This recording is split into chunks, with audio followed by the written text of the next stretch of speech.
الصبح بدا من طلعته.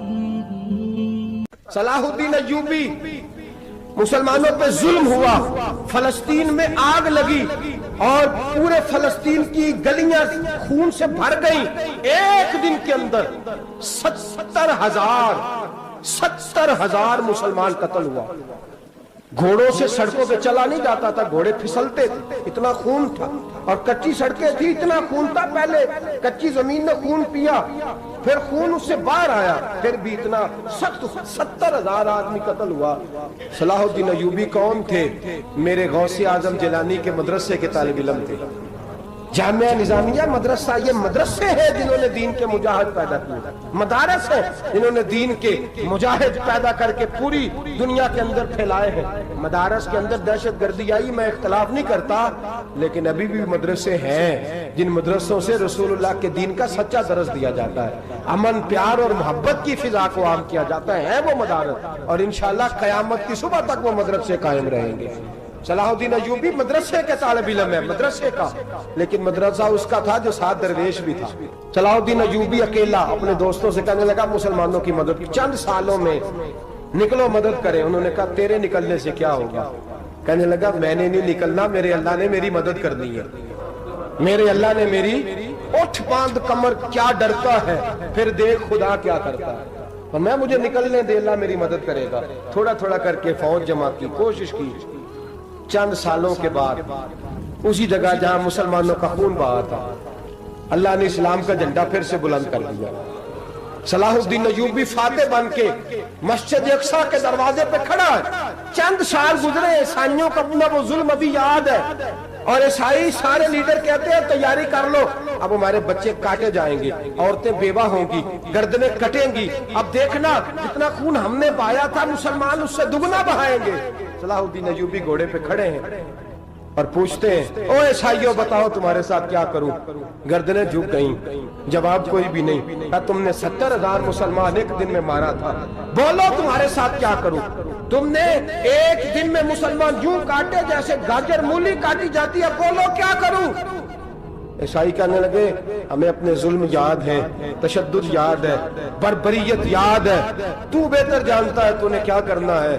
صلاح الدین ایوبی گھوڑے پہ فاتح کھڑا ہے، آنکھوں میں آنسو آئے، تڑپ کے رویا. کہنے لگا میں تمہارے ساتھ وہی سلوک کروں گا جو میرے مصطفیٰ نے قریش مکہ کے ساتھ فرمایا تھا. لا تصریب علیک، جاؤ تم پر کوئی زیادتی، جاؤ تم آزاد ہو. اس نے کہا تو کر کیا رہا ہے؟ کہنے لگا میں کیا کروں، میں اس محمد کا ماننے والا ہوں جس نے معاف کرنا سکھایا ہے صلی اللہ علیہ وسلم. میرے پیروں میں زنجیر ہے رسول اللہ کی غلامی کی، جاؤ تم آزاد ہو. اس نے کہا تم آزاد ہو. لوگوں نے کلمہ پڑھنا شروع کر دیا، اشہد ان لا الہ الا اللہ واشہد ان محمدن عبدہ. سارے قبیلے کے کچھ نہ کچھ لوگ مسلمان، ایک قبیلہ رہ گیا مسلمان نہیں ہوتا. صلاح الدین ایوبی اپنے خیمے میں بیٹھے ہیں تو ایک بی بی آ گئی، اس قبیلے کا کوئی شخص مسلمان نہیں ہوتا. بی بی آئی، آگے کہنے لگی میرے 4 بیٹے جنگ میں کھو گئے، چھوٹے چھوٹے بچے جنگ میں کھو گئے، مل نہیں رہے، فوجیوں کو حکم دے مجھے میرے بچے تلاش کر کے دیں. صلاح الدین ایوبی نے جھٹ پٹ سر پہ امامہ باندھا، نیزہ پکڑا، سینے بند باندھا، اپنے جبے کو سمیٹا اور باہر. کہنے لگی تو کدھر جا رہا ہے؟ کہنے لگا میں خود تیرے بچے تلاش کر کے دوں گا. صلاح الدین چند سپاہی ساتھ گلی گلی نکلے، گلی گلی فجر کے نکلے، اثر ہو گئی، تھک گئے. 2 نمازیں صحرا میں پڑھی، جنگل کے اندر پہنچے تو ایک کونے میں 4 بچے ایک جگہ ڈرے اور سہمے ہوئے بیٹھے ملے. صلاح الدین ایوبی اٹھا کے لائے، ماں کو کہنے لگے تیرے بچے ہیں. نکلا اس لیے تھا کہ میرے نبی نے فرمایا بچے جدا ہوں تو ماں کو درد بڑا ہوتا ہے، اور میرے رسول نے فرمایا تھا جب جنگ کرنے جاؤ تو کھیت برباد نہ کرنا، فصلیں تباہ نہ کرنا، بچوں کو ماں سے جدا نہ کرنا. فرمایا میں سوچ رہا تھا تیرے بچے کہیں میری وجہ سے جدا ہو گئے تو مصطفیٰ کو جواب کیا دینا. فرمایا تیرے بچے ڈھونڈ کے لایا ہوں. بچے ماں کے پاس آنے لگے تو ماں نے بڑے بیٹے کے منہ پہ تھپڑ مارا. کہتا اماں کیا ہوا؟ کہنے لگے تو نے سنا نہیں کہ دشمن کے بچوں کی اتنی حفاظت کرتا ہے، میرے پاس نہ جا، اس کے قدموں میں بیٹھ جا. جس نبی کے غلام اتنے سچے ہیں وہ نبی کتنا سچا ہوگا. جس نبی کے نوکر اتنے کھڑے ہیں وہ نبی کتنا کھڑا ہوگا. جا کے کلمہ پڑھ لے. مسلمانوں کی نا ایک تعداد لڑتے دور چلے گئی. تاتاریوں نے قید کر لیا. 4 مسلمان تھے, تبلیغ کرنے گئے, جنگ کرنے گئے, جہاد کرتے کرتے کافروں سے لڑتے تاتاری قوم میں چلے گئے. وہاں قید کر لیے گئے تو سزائے موت کا حکم ہوا. 4 بزرگ تھے, سزائے موت کا حکم ہوا تو تاتاری بادشاہ جو تھا وہ بڑا خلاف تھا, بڑا سخت مخالف تھا مسلمانوں کے. اس نے کہا کہ ان کو جب پھانسی دینا نا مسلمانوں کو تو میرے سامنے دینا. اب 4 عالم ہیں, 4 صوفی ہیں, سفید داڑیاں, سر پہ امامے. پھانسی کا وقت آیا تو جو پھانسی گھاٹ ہے وہ ایک ہے, چاروں کو اکٹھے پھانسی نہیں ہو سکتی. ایک کو کہا کہ ایک ایک کر کے ان کو پھانسی دو. جب پھانسی کا وقت آیا نا تو جو سب سے پیچھے صوفی تھے وہ دوڑ کے آگے آئے, کہنے لگے بادشاہ پہلی باری میری لگا. پہلی. اب بادشاہ نے کہا ٹھیک ہے اسے لٹکا دو. وہ قریب آئے تو دوسرے دوڑ آئے, کہنے لگے نہیں پہلی باری میں نے زیادہ کافر قتل کیے, میرا بڑا جرم ہے, مجھے پہلے سزا دو. ان کو پھانسی دینے لگے تو تیسرے آ گئے, کہنے لگے نہیں یہ تو میرا قتل کرتا تھا, رستے میں بتایا کرتا تھا, ڈھونڈ کے میں بتلاتا تھا کہ یہاں زیادہ تعداد ہے, مجھے پہلے پھانسی دو. تیسرے کے ساتھ بات ہو رہی تھی تو چوتھا دوڑا آیا, کہنے لگا یہ رستے بتاتا تھا, یہ تبلیغ کرتا تھا, یہ سارا کچھ کرتا تھا, لیکن کہا یہ کہتے تھے چلو واپس چلتے ہیں, میں جانے نہیں دیتا تھا. میں کہتا تھا اور کافر مارنے اور علاقے فتح کرنے, میرا جرم بڑا ہے, مجھے پہلے پھانسی دو. بادشاہ کہنے لگا مجھے 35 سال ہو گئے حکومت کرتے, بڑی دنیا کو پھانسی دی ہے. لوگ تو ایک دوسرے کو دھکے دیتے ہیں کہ پہلے تو جا, اور تم کیسی قوم ہو کہ ایک دوسرے پہ قربان ہو رہے ہو. کہنے لگا تم ایک باپ کی اولاد ہو. جاگ رہے آپ لوگ. تاتاری بادشاہ, کافر بادشاہ, اسلام کی مخالفت کرتے ہیں. ایک باپ کی اولاد ہو کا نہیں, ایک قبیلے کے رہنے والے ہو کا نہیں, ایک ملک کے رہنے والے ہو نہیں. اس نے کہا رشتہ کیا ہے, تمہارا رشتہ کیا ہے؟ تو بول کے کہنے لگے خدا ایک ہے, نبی ایک ہے. خدا ایک ہے اور نبی منفرد ایک ہے. اس قوم کی نقصان بھی ایک ہی سب کا نبی. اللہ بھی, قرآن بھی ایک. کیا ہی اچھا تھا ہوتے اگر مسلمان بھی ایک. یوں تو سید بھی ہو, مرزا بھی ہو, افغان بھی ہو, تم سبھی کچھ ہو, بتاؤ کہ مسلمان بھی ہو. فرمایا ہمارا اللہ ایک ہے, نبی ایک ہے. تو کہا پھر ایک دوسرے پہ جان کیوں دیتے ہو؟ فرمایا ہمارے نبی نے ہمیں بھائی بنا دیا ہے. بھائی کا دل نہیں کرتا اس کی آنکھوں کے سامنے بھائی چلا جائے, ہمارا دل نہیں کرتا پہلے مجھے دے.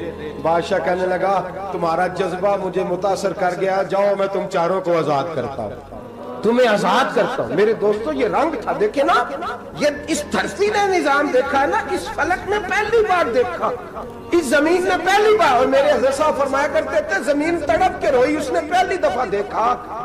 احد کا میدان ہے, 3 صحابہ تپتی ہوئی زمین پہ زخموں سے چور پڑے ہیں. حضرت انس بن نضر رضی اللہ تعالیٰ عنہ پانی کا پیالہ لے کے پہنچے. ایک زخمی سے کہا تجھے پانی پلانا ہے, تو کہنے لگا میرے زخم تھوڑے ہیں, وہ جو ساتھ پڑا اس کے زخم گہرے ہیں, پہلے اسے پانی پلا دے, جا اسے دے دے. اس کے پاس پہنچے تو وہ کہنے لگا وہ مجھ سے پہلے گرا تھا, اس کا زخم زیادہ گہرا ہے, اسے پانی پلا. تیسرے کے پاس گئے تو کہنے لگا چوتھا تڑپ زیادہ رہا ہے, اس کی عمر زیادہ ہے, میں تو جوان ہوں, برداشت کر لوں, بڑھاپے کی وجہ سے نڈھال ہو گیا, پہلے اسے پانی پلا. چوتھا کہنے لگا 5ویں کے پاس جا, 5واں کہنے لگا 6ٹھے کے پاس جا.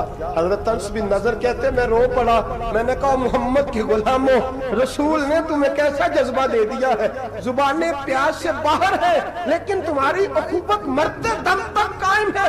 کہتے میں 7ویں کے پاس گیا تو کہنے لگا اگر 6 قربانی دے سکتے ہیں تو مجھے خود غرض نہ سمجھ, میں نے نہیں پانی پینا, جا پہلے کے پاس لے جا. کہتے میں پہلے کے پاس آیا تو روح پرواز کر گئی, دوسرے کے پاس آیا تو روح پرواز کر گئی, میں 7ویں تک آیا تو انتقال کر گئے. کہتے ہیں پانی کا پیالہ میں نے اٹھایا اور میں نے زمین پہ رکھا تو میں نے کہا پانی گنوا رہنا, محمد کے غلام مر تو جاتے ہیں پر ایک دوسرے کا خیال بڑا رکھا کرتے ہیں, گنوا رہنا یہ مر جایا کرتے لیکن ایک دوسرے کا درد. میرے دوستو لٹا ہوا برما, روتے ہوئے مسلمان, سسکیاں اور آہیں لیتی ہوئی مائیں پوچھتی ہیں اے خاصہ اے خاصان رسول, وقت دعا ہے, امت پہ تیری آ کے عجب وقت پڑا ہے، وہ دین جو بڑی شان سے نکلا تھا وطن سے، پردیس میں وہ دین آج غریب الغربا ہے۔ فریاد ہے اے کشتی امت کے نگہ باں، بیڑا یہ تباہی کے قریب آن لگا ہے۔ اور کیا خوبصورت جملے کہے تھے کہ نبی پاک صلی اللہ علیہ وسلم نے، حضور نے فرمایا تھا میرا مومن ایک جان کی طرح ہوتا ہے، ایک جان کی طرح ہوتا ہے، ایک کو تکلیف ہو جسم کے ایک حصے کو سارا حصہ پریشان ہوتا ہے۔ فرمایا یہ ایک مکان کی طرح ہے، ایک اینٹ دوسری اینٹ کو مضبوط کرتی ہے۔ فرمایا یہ مضبوط لوگ ہیں، یہ مضبوط لوگ۔ حضرت عمر فاروق کا زمانہ ہے، ایک آدمی نے سیری بھیج دی ایک گھر میں بطور تحفہ، قحط کا زمانہ تھا، گوشت ملتا نہیں تھا، جانور، ایک آدمی نے سیری بھیج دی ایک آدمی کے گھر میں۔ اس نے کیا کیا؟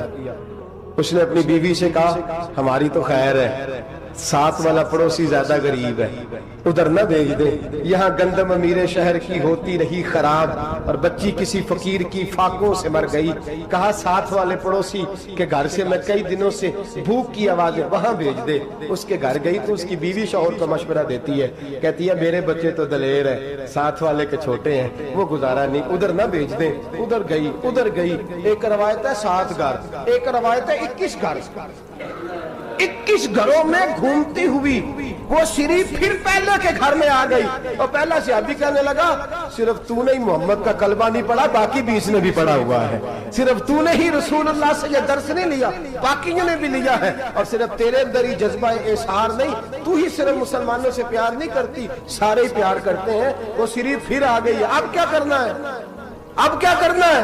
تو امام نبوی نے لکھا ہے، وہ کہنے لگی کرنا کیا ہے؟ پکاؤں گی میں اور کھائیں گے 21 گھر، پھر بھی اکیلے نہیں کھائیں گے، پکاؤں گی میں اور کھائیں گے 21 گھروں کے مطابق شوربہ پکا، اور پھر برتن میں ڈال کے وہ بی بی ایک کے گھر کا دروازہ کھٹکھٹاتی ہے، کہتی ہے مصطفیٰ کے غلاموں نکلو باہر اور کھاؤ، اس لیے کہ جس نبی نے مجھے پیار کا حکم دیا اسی نے تمہیں بھی پیار کرنا سکھایا ہے، یہ رنگ چشم فلک نے سکھایا ہے۔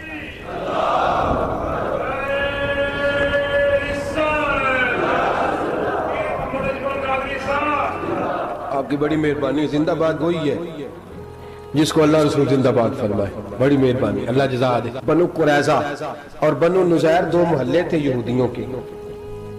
یہودیوں نے بڑی عہد شکنی کی تو نبی پاک صلی اللہ علیہ وسلم نے ان کو بے دخل کر دیا، مدینے سے نکال دیا، مدینہ منورہ سے۔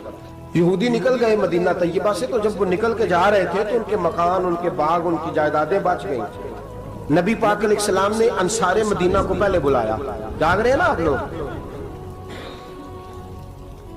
پیسے آتے کسی کو برے لگتے ہیں، اب تو یہ بھی حلال حرام کی تمیز بھی اٹھتی جا رہی ہے۔ جائیداد، باغ، مال، علاقہ خالی ہوا ہے، وہ چلے گئے اور لوگ تو ڈھونڈتے پھرتے ہیں۔ اللہ خیر فرمائے، شاملہ جگہ ملتی نہیں اب شہروں میں، وہ کس کس نے نام کرا لیا، کدھر گئی ہے کوئی خبر ہی نہیں، خالی جگہ پڑی ہے۔ میرے نبی پاک علیہ السلام نے پہلے انصار مدینہ کو بلایا، حضور نے فرمایا انصاریوں بہت بڑی جائیدادیں یہودیوں کی، بنو نذیر اور بنو قریظہ محلے خالی ہو گئے، میرا دل کرتا ہے وہ تمہیں دے دوں، اس لیے کہ تم نے اپنے مہاجر بھائیوں کے ساتھ بڑا تعاون کیا، جائیدادیں تم نے دے دی ہیں، مکانات دے دیے ہیں، بڑا کچھ تم نے دیا ہے، میرا دل کرتا ہے وہ تمہارے نام کر دوں۔ تو انصار مدینہ کیا کہنے لگے یا رسول اللہ دے تو ہم نے دیا ہے پر وہ بیچارے جھچکتے ہی رہتے ہیں، وہ جھچکتے ہی رہتے ہیں، کھول کے ہماری چیزیں استعمال نہیں کرتے۔ تو حضور ہم تو پہلے ہی انصار ہیں، ہمارے پاس بڑا کچھ ہے، آپ مہربانی فرمائیں وہ سارا کچھ مہاجروں کو دے دے، مہاجرین کو ہمیں نہیں چاہیے۔ اب چلے گئے بات کر کے، میرے حبیب پاک نے مہاجروں کو بلا لیا، فرمایا بنو نذیر اور بنو قریظہ قبیلے کی جائیدادیں آئی ہیں، تمہارے پاس بظاہر جو چیزیں ہیں بھی وہ بھی انصار مدینہ کی ہیں، تو میرا یہ خیال ہے کہ وہ سارا کچھ تمہیں دے دیا جائے۔ ابو بکر صدیق رضی اللہ تعالیٰ عنہ کہنے لگے یا رسول اللہ صلی اللہ علیہ وسلم ہمارے انصار بھائیوں نے ہمارے لیے دل تک کھول دیے ہیں، حضور انہوں نے ہر چیز بانٹ کے ہمارے سامنے رکھ دی ہے، ہم اتنے خرد غرض ہیں کہ سارا کچھ لپیٹ جائیں۔ کہا حضور ہمارے پاس جو مکان ہے وہ ہے، ہم کاروبار کر رہے ہیں، تجارتیں کر رہے ہیں، مزدوریاں کر رہے ہیں، ہم انشاءاللہ اور بنا دیں گے، آپ یہ ہماری طرف سے ہمارے انصار بھائیوں کو گفٹ کر دیں۔ آپ انہیں دے دیں. میرے حبیب کی آنکھوں میں آنسو آ گئے. میرے نبی پاک علیہ السلام رو پڑے. یا رسول اللہ آپ کیوں روتے ہیں؟ فرمایا تمہارا یہ بھائی چارہ قائم رہا تو اللہ اسلام کو بڑی قوتیں عطا فرمائے گا. اللہ طاقتیں دے گا اسلام کو اگر تمہارا یہ رنگ قائم رہا، یہ انداز. میرے غلاموں تمہارے یہ طور طریقے، ایک بھائی کہتا ہے دوسرے کو، دوسرا کہتا ہے تیسرے کو. عرض یہ کرنے جا رہا تھا کہ رسول کریم صلی اللہ علیہ وسلم نے یہ پیغام دیا امت کو. فرمایا دیکھیں نا کتنے بڑے لفظ ہیں. یہ نہیں فرمایا دوزخ میں جائے گا، یہ نہیں فرمایا کہ اسے جہنم کی سزا ملے گی. میرے نبی نے فرمایا میں اسے مومن مانتا ہی نہیں، میں اسے مسلمان اپنا مانتا ہی نہیں. حضور کسے؟ فرمایا جو پیٹ بھر کے کھاتا ہے اور اس کا ہمسایہ بھوکا سو جاتا ہے. میں مومن ہی نہیں مانتا.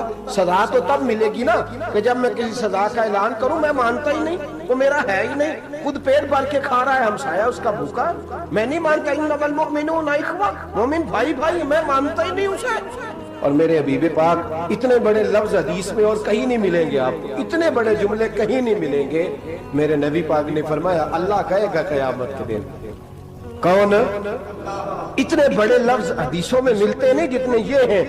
حضور نے فرمایا رب فرمائے گا بندے سے کہ میں تیرے پڑوس میں بھوکا تھا، تو نے مجھے روٹی کیوں نہیں کھلائی؟ کون کہہ رہا ہے؟ اللہ کہہ میں بھوکا تھا تو نے روٹی نہیں دی، میں ننگا تھا تو نے کپڑا نہیں دیا، میں پیاسا تھا تو نے پانی نہیں پلایا، میں بیمار تھا تو تیمارداری. یا اللہ نہ تو کھاتا ہے، نہ پیتا ہے، نہ کپڑا پہنتا ہے، نہ تو بیمار ہوتا ہے. لا تاخذہ سنۃ ولا نوم، تجھے بیماری آتی نہیں، اونگ نیند نہیں آتی. میرے مالک تو میرے پڑوس میں تھا. حضور فرماتے ہیں رب فرمائے گا وہ جو بندہ تیرے پڑوس میں بھوکا تھا تو بندہ تو میرا ہی تھا نا. وہ جو بندہ تیرے پڑوس میں ننگا تھا تو بندہ تو میرا ہی تھا نا. وہ جو تیرے پڑوس میں پیاسا تڑپتا رہا تو وہ میرا ہی بندہ تھا. تو دوائی لینے جائے تو بڑے اسپتال میں اور اس بیچارے کو 20 روپے پرچی کے بھی میسر نہ آئے تو میرا ہی بندہ تھا.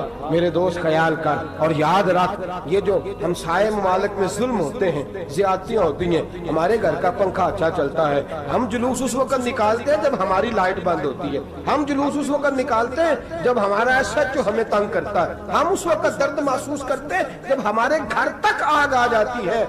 یہ جو باہر آگ جل رہی ہے یہ تیرے گھر بھی آ سکتی ہے. یہ جو باہر فساد ہو رہا ہے یہ تیرے دروازے تک آ سکتا ہے. میرے رسول پاک نے ایک جان، مسلمان کو ایک جان قرار دیا. مجھے بتائیے انگلی کو کٹ لگ جائے، مسلمان ایک جان ہے نا، انگلی کو لگ جائے کٹ، دماغ کہتا ہے میں نے نہیں سوچنا اس کے بارے میں نے اس کے درد کو محسوس ہی نہیں کرنا. انگلی کی درد ہے، انگلی جانے اس کا کام جانے. ایسے ہی ہوتا ہے نا. بولے پیروں سے کہتے ہیں، انگلی کہتی ہے چل ڈاکٹر کے پاس، پیر کہتے ہیں نہیں میں نے نہیں جانا. انگلی کا کام ہے انگلی جائے. ایسے ہی ہے نا. دل سے کہتے ہیں تو تڑپ تھوڑا سا، انگلی کو درد ہے، کہتے میں کو تڑپوں، انگلی کا ماما، انگلی جانے اس کا کام جانے. ٹیلی فون کرنا ہے ڈاکٹر صاحب کا پتہ کرنا ہے تو کان کہتے ہیں میں نے نہیں بات سننی ڈاکٹر صاحب کی، زبان کہتے ہیں میں نے نہیں بولنا، انگلی جانے. ایسا ہوتا ہے. پیر احتجاج کرتے کہ میں نے ڈاکٹر کے پاس، میں کچھ چکر کھاتا پھروں ڈاکٹر کی دکان کی، انگلی کو درد ہے انگلی جانے. ایسا ہوتا ہے بھئی. میرے رسول پاک نے فرمایا مسلمان ایک جان ہے. تو درد برما کے مسلمانوں کو ہو رہا ہے تو پاکستانی کہہ رہے ہیں کوئی بات نہیں وہ جانے ان کا کام جانے. ایک جان ہے نا. درد ہونا چاہیے، تکلیف ہونا چاہیے. پھٹے پہ باتیں ہوتی ہیں اس موضوع پہ، اسمبلی پہ گفتگو ہوئی ہے اس موضوع پہ، آپ کی صوبائی اسمبلیاں اس موضوع پہ بولی ہیں، آپ کے کونسل اس موضوع پہ بولے. ہم تو اپنی اپنی سیاستیں، اپنے اپنے تماشے، اپنے اپنے چکروں میں لگے ہوئے. وہ دریا کے اندر سسکتے مسلمان، بنگالی کہتے ہیں ہمارے نہیں، برمی کہتے ہیں ہمارے نہیں، پاکستانی کہتے ہیں ہمارے نہیں، ترکی کہتے ہیں وہ کس کے ہیں؟ وہ کس کے ہیں؟ وہ اللہ کے بندے ہیں، محمد عربی کے غلام ہیں صلی اللہ علیہ وسلم. لیکن میرے دوستو کیا ہمیں کیا غرض ہے؟ وہ جانے ان کا کام جانے. یہ جب تیرے پیروں تک آگ آئے گی پھر تجھے پتا چلے گا یہ بڑی سخت آگ ہے. آج جس کافر نے برما پر عرصہ دراز تنگ کیا ہے، مسلمان تھوڑے تھوڑے مفاد لینے کی خاطر نا، بنو عباس اور بنو امیہ کی جنگ چل رہی تھی. بنو عباس جو تھے وہ غالب آ گئے، بنو امیہ جو تھے ان کی حکومت ختم ہو گئی. تو عیسائیوں نے بنو امیہ سے کہا کہ ہم تمہارے ساتھ تعاون کرتے ہیں، ہم تمہارے ساتھ تعاون کرتے ہیں اور بنو عباس پہ غلبہ پا کے تمہیں حکومت دلاتے ہیں. بنو امیہ بڑی جدوجہد کر رہے تھے بادشاہی کے لیے، لیکن انہوں نے کہا کہ ہم لڑ رہے ہیں، کوشش کر رہے ہیں، لیکن ہمیں کسی کافر کی مدد کی ضرورت نہیں. ہم جتنا مرضی لڑیں لیکن کافروں کے ہاتھوں بنو عباس کو مروانے کو ہم تیار نہیں ہیں. میں خبردار، تمہارا آپس کا معاملہ ہے، ہم خود نمٹ لیں گے. تمہیں اجازت نہیں دیتے تم اندر کودو اور کود کر کے تم فسادات پیدا کرو اور مسلمانوں کے اندر تقسیم کرو. میرے دوستو، مسلمان کو سوچنا چاہیے، سوچ بڑی رکھنی چاہیے. گھر کی جنگ سے نکل آ، اب بہو ساس کے جھگڑے سے باہر آ جا. اب محلے کی سیاست چھوڑ کے باہر کا سوچ. اب اسلام کو تیری حاجت ہے. اب پوری دنیا جب مسلمان کو دیکھے نا، فیس بک یوز ہوتی ہے، اس پہ نوجوان جب اسلام کی بات کرنے لگے گا، اس پر جب بڑا اسلام کی بات کرنے لگے گا، پوری دنیا میں پیغام جائے گا کہ مسلمان اب جاگنے لگا ہے، مسلم خوابیدہ بیدار ہونے لگا ہے. اب اس کی آنکھیں کھلنے لگی ہیں. اب یہ اپنے مذہب کی بات کرتا ہے. اب یہ اپنے ملک سے، صوبے سے، برادری سے نکل کر بولتا ہے. اب یہ کہتا ہے کہ بازو تیرا توحید کی قوت سے قوی ہے، اسلام تیرا دیس ہے، تو مصطفی ہے. اب یہ بڑی سوچ رکھتا ہے. اب یہ عالمی بات کرتا ہے. میرے دوستو، ہمارا تو حال یہ ہے. امام اعظم ابو حنیفہ کا فتویٰ ہے، آپ فرماتے ہیں جو مولوی عالمی حالات سے باخبر نہ ہو وہ جمعے کی تقریر نہ کرے، وہ مسلمانوں کی رہنمائی نہیں کر سکتا. عالمی حالات سے جو خبردار نہ ہو. تو جس کو چھٹی ہو جائے، تو نے ختم نہیں پڑھا، دوڑ جا مسجد سے. تو ختم نہیں پڑھتا، ہمارے تجھے پتہ ہی نہیں دکان رہتا ہے، بھاگ جا. وہ عالمی حالات پہ بات کرے گا، کیونکہ بیچارے کو تو پتہ ہے میری سویرے چھٹی ہو جانی. سیاست کا لفظ چھیڑا نہیں تو میں گیا نہیں. یاد رکھے، وہ جو بیداری ہے، وہ جو اعلیٰ ظرفی ہے، وہ جو بڑی سوچ ہے، وہ جو ملت کی سوچ، وہ جو قومیت کی سوچ ہے، وہ جو آگے بڑھنے کا زاویہ ہے، وہ تو اندر. اقبال کہتے ہیں گلا تو گھونٹ دیا اہل مدرسہ نے تیرا، گلا تو گھونٹ دیا اہل مدرسہ نے تیرا. تجھے تو مدرسے والوں نے پلیٹ پکڑا دیا ہے کہ جا سویرے لنگر کٹھا کر کے لا اور دوپہر کو روٹیاں مانگ کے لا اور دیکھ آج مرا کون ہے، ختم کس کا پڑھنا ہے. تو گلا تو گھونٹ دیا اہل مدرسہ نے تیرا، اب کہاں سے آئے گی صدا لا الہ الا اللہ. تو گھونٹ دیا تیرا گلا، تو کیسے بڑی بات کرے گا؟ بڑی بات کے لیے بڑی سوچ چاہیے، بڑی تگودو چاہیے، بڑی کوشش چاہیے، بڑا حوصلہ چاہیے. مسلمان چھوٹی چھوٹی لڑائی میں، چھوٹی چھوٹی جنگ میں، ایک دکاندار دوسرے دکاندار سے لڑ رہا ہے، گلی والا دوسری گلی والی سے لڑ رہا ہے، محلے والا محلوں پہ اعتراض. ایک شہر میں رہنے والے میں نے دوسرے محلے پہ اعتراض کرتے دیکھے. یقین کریں، ایک شہر میں رہنے والے، علاقے میں بسنے والے کہتے ہیں بھائی توبہ ہے اس محلے تو اللہ ہی بچائے. لا حول ولا قوت.